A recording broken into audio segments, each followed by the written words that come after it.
కొత్త కాన్సెప్ట్‌లు ఎప్పుడూ తెలుగు ప్రేక్షకులు యాక్సెప్ట్ చేస్తారు. 'గొర్రె పురాణం' గూడా ఒక కాన్సెప్ట్ ఓరియెంటెడ్ ఫిల్మ్‌గా ప్రేక్షకుల ముందుకు రాబోతుంది. ఈ 'గొర్రె పురాణం' మనల్ని ఆలోచింపజేస్తుంది, ప్రశ్నిస్తుంది. మనలోని ఆలోచించే శక్తిని పెంచే విధంగా కొన్ని సెటైర్‌లు వేస్తుంది. ప్రస్తుతం దర్శకుడు బాబీ ఇప్పుడు మనతో ఉన్నారు. Sir, yeah! 'గొర్రె పురాణం' అనగానే ఏంటి దర్శకుడికి ఇంత డేరేంటి? 'గొర్రె పురాణం' అనే టైటిల్తో సినిమా చేయాలంటే అది సొసైటీ మీద ఒక సెటైరికల్గా అనిపిస్తుంది.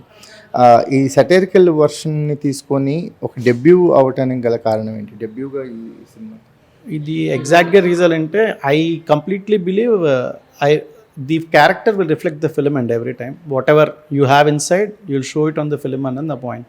That's how my character is, that's how it will reflect. నాకు బేసిక్గా హర్డ్ మెంటాలిటీ అంటారు కదా, గొర్రె తనం బేసిక్గా జనంలో ఎలా అది మూవ్ అవుతుంటుంది అనే దాని మీద నాకు ఎప్పటి నుంచో బ్రెయిన్లో బ్రెయిన్ స్ట్రామింగ్ ఉంది. So that's how the point came out. దాని మీద చిరాకుతో ఈ సినిమా చేశారా? ఎవరు చిరాక్ కాదు, that's my character. When I see many people follow something which has no reason, no logic, nothing. So ఎవరో చేయమన్నారని చేసి మీరు నా ప్రమోషన్స్ చూస్తే ఆటో వెనకాతల మేము పెట్టి ఈ సినిమా టైటిల్ రిలీజ్ డేట్ ఒక 5 మంత్స్ చెప్పకపోతే మీకు దరిద్రం పట్టుకుంటుందని కింద మూఢనమ్మకం ప్రమాదకరం అని పెట్టాం. సో అది వైరల్ కూడా అయ్యాయి గట్టిగా.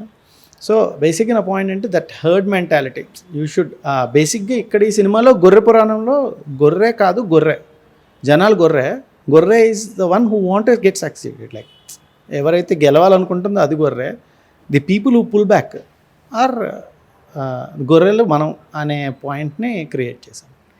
ఒక హార్డ్ హిట్టింగ్గా ఉన్నాయి డైలాగ్స్ కూడా. అంటే సొసైటీలో చాలామంది అంటే మనం తెలియకుండా మనం అలవాటు పడిపోయి కొన్ని ఫాలో అయిపోతుంటాం. ఎందుకు ఫాలో అవుతున్నామని ఎవరైనా గట్టిగా నిలదీస్తే సమాధానం ఉండదు. అలాంటి ప్రశ్నలు చాలా కనిపిస్తున్నాయి 'గొర్రె పురాణం'. దట్స్ హౌ నా ఐడియాస్ అవేనండి. అంటే నేను ఇప్పుడు నాన్ వెజ్ తినొద్దు లేకపోతే అది ప్రోపగండా చేద్దామని కాదు. You have set of rules, we are still following. ఇప్పటికి అది రెగ్యులేట్ చేయాలి కొన్ని. సో ఇప్పుడు బలి ఇవ్వడం తప్పని కాదు, నాన్ వెజ్ తినొద్దని నా క్వశ్చన్ కాదు. But how you're doing it, ఎందుకు ఫాలో అవుతున్నాం అనేదే నా క్వశ్చన్ బేసిక్గా. మతాల మధ్య చిచ్చు పెట్టిన గొర్రె అన్నారు కదా, ఈ గొర్రె చిచ్చు పెట్టిద్దా? గొర్రె మెంటాలిటీ ఉన్న జనాల వల్ల ఇలాంటి గొడవలు జరుగుతాయి. గొర్రె మెంటాలిటీ ఉన్న జనాల వల్లే చిచ్చు రగులుతుంది. కానీ మనమేం దాన్ని fish out of the water అంటారండి. ఓ చేప బయటకు వచ్చి పడితే అది బతకలేదు అక్కడ. సో ఇక్కడ ఏంటంటే నేను కూడా కొత్తగా ఆలోచించామంటే మన ఎక్కడికి బయటికి వెళ్ళనివ్వరు, మిమ్మల్ని పట్టుకుని లాగేస్తారు. నేను ఇంజనీరింగ్ చేస్తానని మీరు ఫిక్స్. మీ పేరెంట్స్ మీరు కొత్తగా ట్రై చేద్దామన్నా సరే నువ్వు ఇంజనీరింగ్ చేయాలి, గ్రాడ్యుయేషన్ చేయాలి, జాబ్ చేయాలి. సో నా పాయింట్ ఏంటి, అది ఓవరాల్గా అది ఉంది మెంటాలిటీలో అనేది నా పాయింట్ అండి. సో సుహాస్ ఎందుకని ప్రమోషన్స్లో కనిపించట్లేదు? సుహాస్కి మీకు ఈక్వేషన్స్ ఏమైనా చెడా? సుహాస్కి మాకు ఈక్వేషన్స్ అయితే ఏం చెడింది లేదండి. యాక్చువల్లీ మేము వాళ్ళ జనకైతే కనుక తర్వాత పెట్టుకున్నాం రిలీజ్ పెట్టుకున్నాక అది వాళ్ళు పోస్ట్పోన్ అయ్యారు. జనకైతే కనుక has been push back to October. I don't know exact date, మేము దాన్ని పట్టించుకోలేదు కూడా. సో బ్యాక్ వాళ్ళు పుష్ అయ్యారు. దాని తర్వాత we try to get connect with Suhas, didn't get any response from him. So taking that into consideration, we cannot push on the dates are we have no other idea. So ఏం జరిగిందో క్లూలెస్గా ఉన్నప్పుడు we thought we will go forward. And మా producer కూడా is okay for it. Not అంటే is not, ఆ భయం అది ఏం లేదు ఆయనకి. హీరో ప్రమోషన్స్కి రాకపోతే అది జనాలకి రీచ్ అవ్వదు అనే భయం కూడా మీకు కనిపించట్లేదు? లేదండి, భయం ఏం లేదు. ఈ ఒకరోజు రాకపోవచ్చు, ఓపెనింగ్స్ లేకపోవచ్చు, but with the strong word of mouth I think మా సినిమాలో first of all to be very frank గొర్రె హీరో అండి. నా పాయింట్ ఏంటంటే Suhas get a very limited role when compared to గొర్రె. సో మల్టీ స్టార్ చేసినప్పుడు ఒక హీరో అలుగుతాడు, ఇంకో హీరో పెద్ద రోల్ ఉంటే. సో ఇది కూడా నన్ను అడిగితే ఎగ్జాక్ట్ అదే కేసు. సో రాజమౌళి గారు ఏగలాగా అనమాట. రాజమౌళి గారు అంత పెద్ద సినిమా అది కాదు, కంపారిటివ్లీ లో బడ్జెట్ రాజమౌళి గారు అనుకోవచ్చు ఏమో నాకు తెలియదు కానీ. But ya, we're not that big, but we tried an attempt. And గొర్రెని ఒరిజినల్గా చేయించడం వెరీ టఫెస్ట్ థింగ్ అండి. అంటే బిలీవింగ్ ఆల్ ద ఎఫర్ట్స్. మీరు ఒకవేళ మూవీ చూస్తే మీకు అర్థమవుతుంది. సార్, సీజీ చేయించడం అనేది వెరీ డిఫికల్ట్ కదా? యా చాలా కష్టం అండి. దాంతో అంటే డాగ్స్ని ఫేస్లో ఎమోషన్స్ని ఎలివేట్ చేయగలుగుతాం. మీరు డాగ్ కానీ ఇంకా వేరే యానిమల్, మీకు గొర్రె ప్రాబ్లం ఏంటంటే దానికి ఎమోషన్ ఏమి ఉండదు. అది మనం దగ్గరికి వెళ్తే బెదిరిపోయి పారిపోతుంది. దాన్ని ఒక యూనిట్ అంతటిని పెట్టి గొర్రెను పట్టుకుని ఆ యూనిట్ అంతా దగ్గరకు వస్తే అది పారిపోతుంది. దాని వీక్ పాయింట్స్ ఏమున్నాయో పట్టుకున్నాం. అది బిస్కెట్స్ తింటుంది, దానికి స్వీట్స్ అంటే ఇష్టం. సో దానికి స్వీట్స్ పెట్టి దాన్ని టేమ్ చేసి మెల్లిగా దాంతో చేయించుకోవడం చాలా కష్టం అండి. టఫెస్ట్ ఏదండి వాళ్ళు నో సీజీ కంప్లీట్లీ గొర్రెతోనే చేసాం. అంటే కంటెంట్ని నమ్ముకున్నారు బేసిక్గా.